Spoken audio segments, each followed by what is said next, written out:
An English story, The Emperor. One emperor is growing old, so he knew it's time to choose his successor. Instead of choosing his brothers and his assistants, he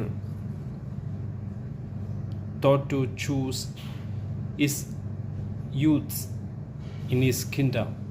So he made an announcement in the kingdom. The king, the emperor, will choose one of you as a next emperor. Hearing this announcement from the emperor, everybody came to the palace, where the king said, I will choose one of you as a next emperor.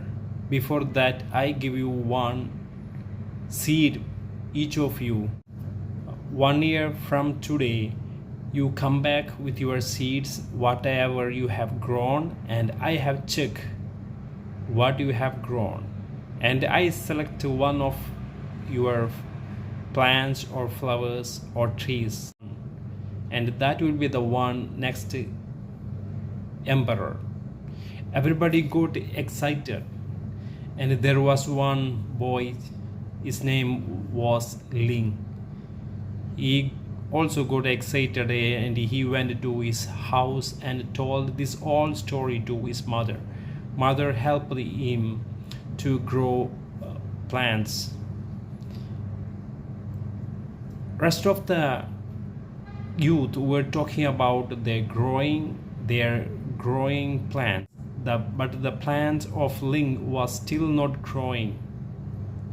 The weeks were already past. He got tensed. He thought he was failure. And now the year ended. 1 year ended.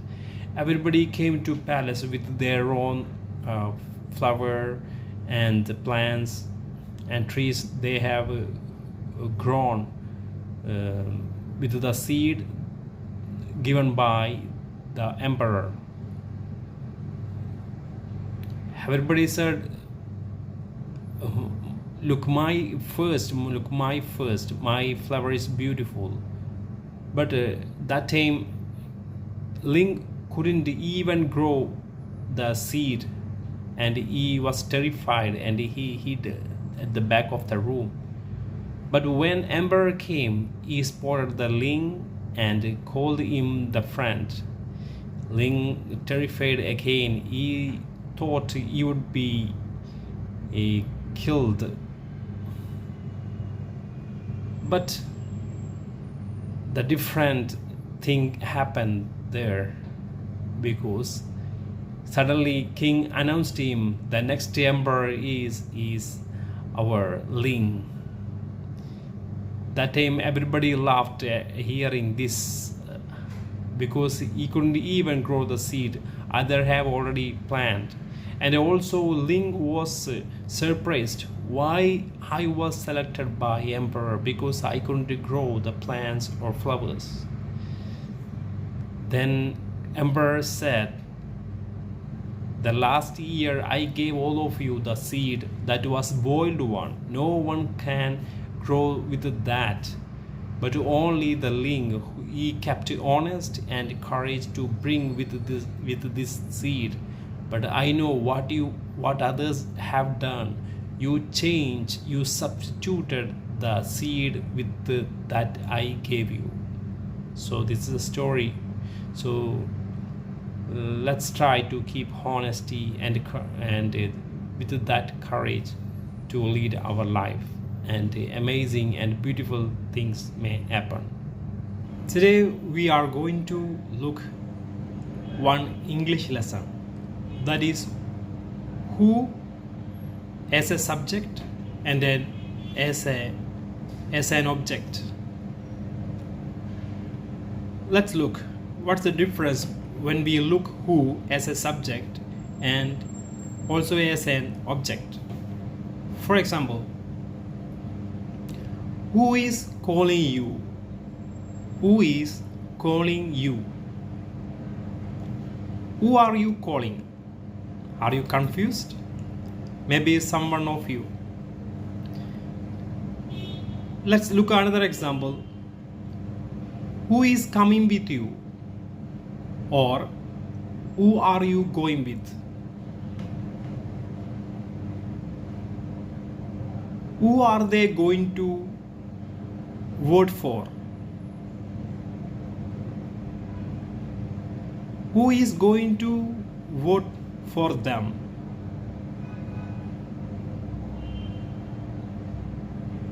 So let's look again. Who is calling you? It means you are the one. Attend the phone. Somebody is calling you.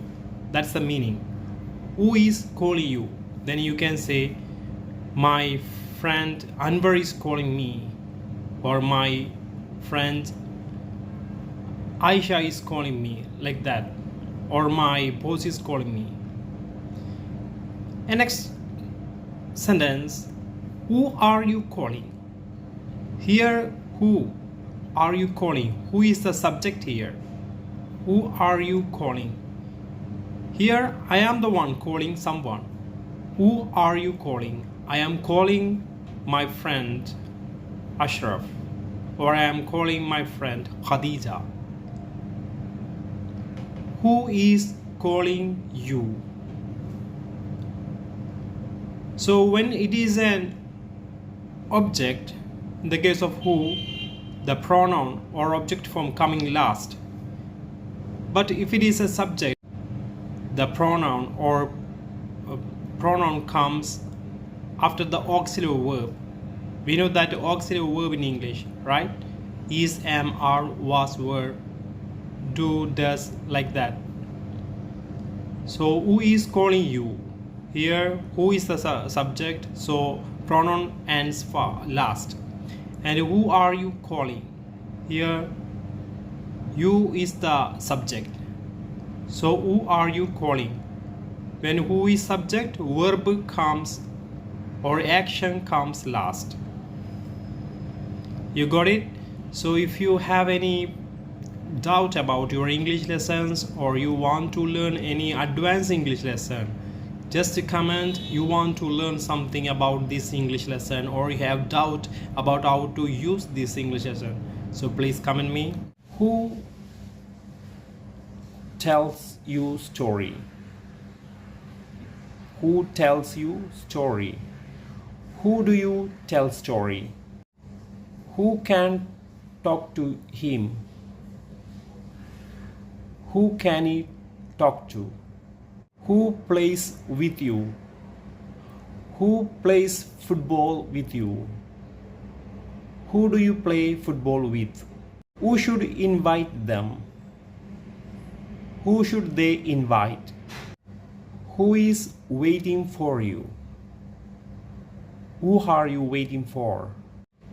Who speaks English to you? Who are you speaking English to? Or we can change subject here also. Who is speaking English to? Who is she speaking English to? Who are they speaking English to? Okay. Sometimes if you feel any difficult to use in this way, you can do another simple way. That is, instead of who, you can use it direct to whom. It already means the objective meaning. For example, who can I ask the way? So it feels, for example, I am in a new place, so I can't see any people to ask the way in English.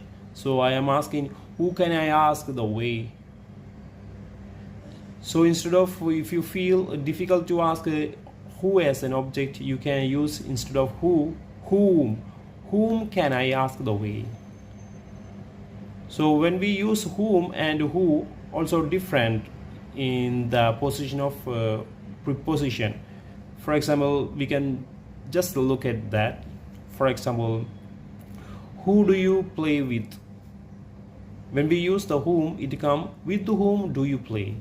So in simple, when we use whom, we use preposition at first, and when we use who as an object, the preposition come last.